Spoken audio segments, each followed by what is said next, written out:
Good morning, I'm Taylor Wilson, and today is Friday, March 14th, 2025. This is The Excerpt.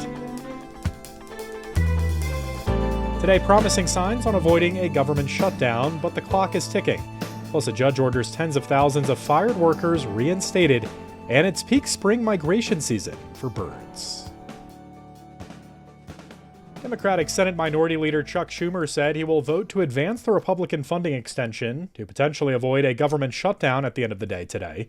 Schumer's announcement significantly increases the chances that enough Democratic senators will side with Republicans to avoid a shutdown, despite widespread frustration with the GOP plan among the conference. Still, in speaking to reporters, Schumer would not say whether there were enough Democrats who plan to join him to stop a shutdown. Schumer's position will also likely bring blowback from the left wing of the party, which has been pushing lawmakers to show they are willing to fight President Donald Trump's efforts to remake the federal bureaucracy. You can stay up on all the latest with lawmakers' push to avoid a shutdown on usatoday.com. The Trump administration has been ordered to reinstate tens of thousands of fired probationary workers. I caught up with USA Today White House correspondent Joey Garrison for a closer look at the U.S. District Judge's ruling. Hello, Joey. Hey there. Thanks for having me on.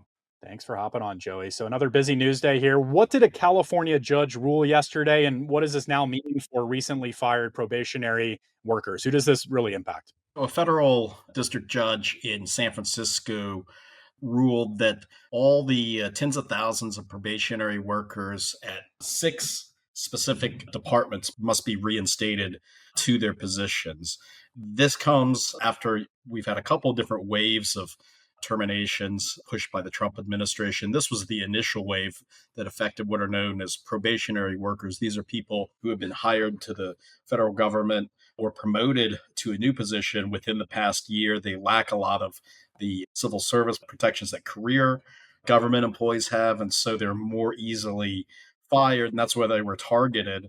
The judge ruled that the Office of Personnel Management that executed these firings did not have the authority to order departments to make the terminations, and so therefore acted unlawfully. And so as a result of that, the administration has been ordered to reinstate these workers, but it's unclear whether the Trump administration, in fact, will do that. You've heard it from a number of Trump officials since Trump was inaugurated for his second term, that they feel that it's the executive branch, the president, who has ultimate authority, and that district judges don't actually have this power. Of course, that would be an extraordinary thing. But, I think moving forward, we're going to have to figure out how this plays out from here, whether these workers actually are told, hey, your terminations have been rescinded here. Well, Joey, just in the immediate aftermath of this judge's decision, what did we hear from the White House? Really, how are they responding here?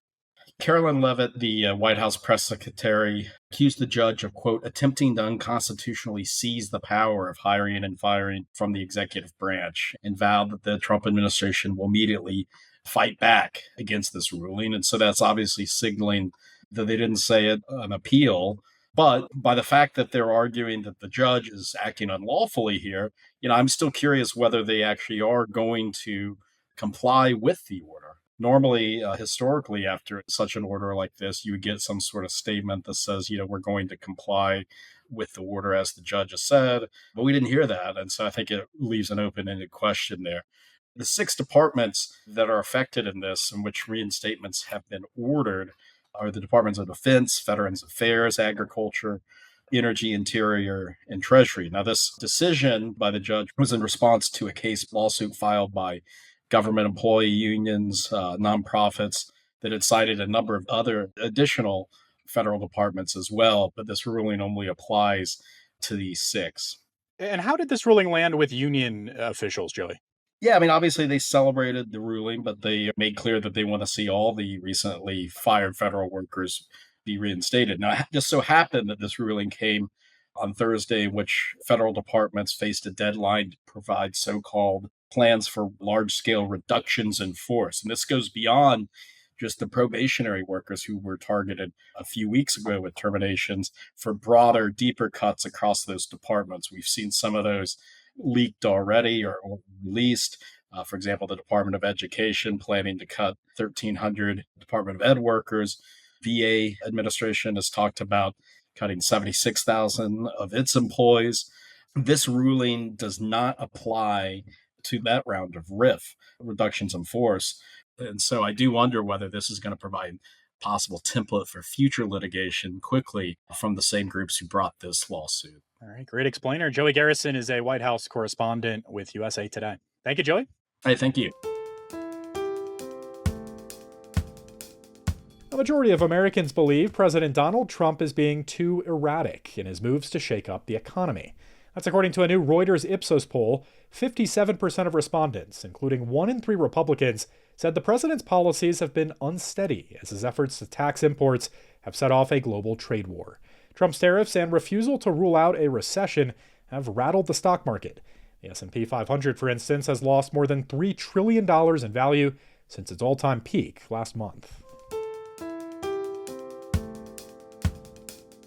President Trump, in an emergency request yesterday, asked the Supreme Court to allow restrictions to birthright citizenship to take effect for some as challenges to his executive order are litigated. Multiple judges in separate cases across the country have blocked the order from going into effect, and appeals courts have declined to lift the holds. The Justice Department asked the Supreme Court to limit the scope of the pauses to specific challengers and to allow the administration to develop guidance on how it would implement Trump's directive if it's upheld. Trump wants to end automatic citizenship for children born in the U.S. if neither of their parents is lawfully in the country. And he says he believes the Supreme Court justices will agree that he can take the step as part of his effort to bolster immigration enforcement. Democratic state attorneys general, immigration rights advocates, and others challenging the order argue the Supreme Court made it clear all the way back in 1898 that the 14th Amendment's citizenship clause guarantees children born in the U.S. the right to automatic citizenship, regardless of their parents' immigration status. It's peak spring bird migration season. I spoke with USA Today national correspondent Elizabeth Weiss about what to look out for. Hello, Beth. Hey, how's it going? Good. Thanks for hopping on this fun story. So just tell us at the start here, Beth, about this peak migration season and really what we're seeing happen right now. So, and this was kind of fascinating to me because I frankly did not know this. I am not a bird watcher, really. I mean, I like birds, but I listen to them using this app Merlin, but I can never actually see them. I mean, you know that birds migrate. You see geese and, you're like, oh, they're going south for the winter. But it turns out in the spring in the US, there can be as many as 500 million birds flying over us at night when we can't see them because they're all on their way to, in the spring, they're going north to where they're going to nest and eat. And then in the winter, they're going south where there's more food. I'm just curious, there are a few animals that do this, but birds in particular just fascinate me when it comes to migration. I mean, why do they do this, Beth? Not all of them do, but a lot of them do. And basically, they are following the food source. So in the spring, things warm up, plants start greening up. When the plants green up, the insects come out. And so a lot of times these birds are eating the insects. And so they call it the pulse of life that moves northward. And the birds are following that because that's their food source. They end up where is the best match for the kinds of food or insects or whatever they like to eat. And that's where they will nest and have their chicks and bring in the next generation. And then when the fall starts to hit and those food sources go away, they come south again to where there is food. So, Beth, is that the big indicator for them when the bugs come out? I mean, I'm just curious, like how they know when, where, and how to migrate. If you can figure that one out, you could win the Nobel Prize. We don't really know. I mean, we know that there's a lot of things involved because think about it, the birds that migrate are often the ones that were born this year. They've never done it before. So how do they know? They think it's the length of day, it's location of the sun. At night, the location of the stars. There are probably some that are sensing the Earth's magnetic field. So it's kind of one of those mysteries. I mean, we're starting to understand it a little bit, but there's a lot we don't get. So what are some different types of migrations to look out for? There's these ones called altitudinal migrants. They live in mountains.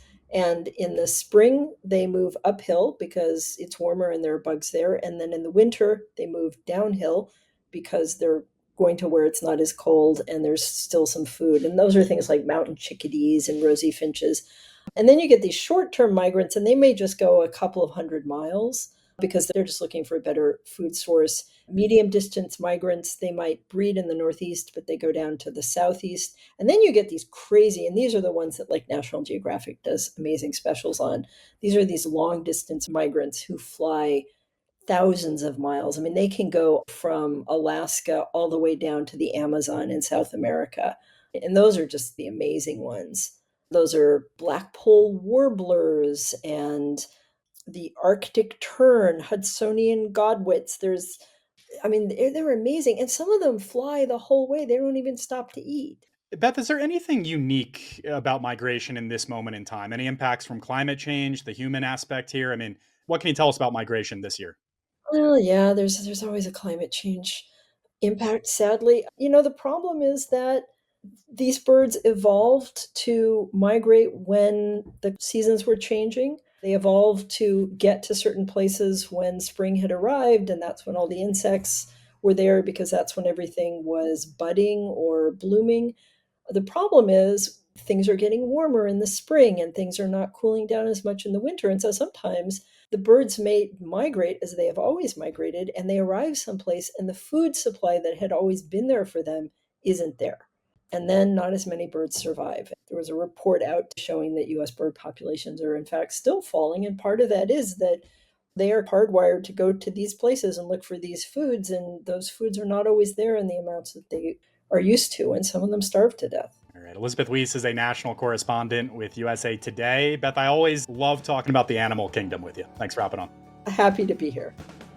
Thanks for listening to The Excerpt. We're produced by Shannon Ray Green and Kelly Monahan, and our executive producer is Laura Beatty. You can get the podcast wherever you get your pods, and if you're on a smart speaker, just ask for The Excerpt.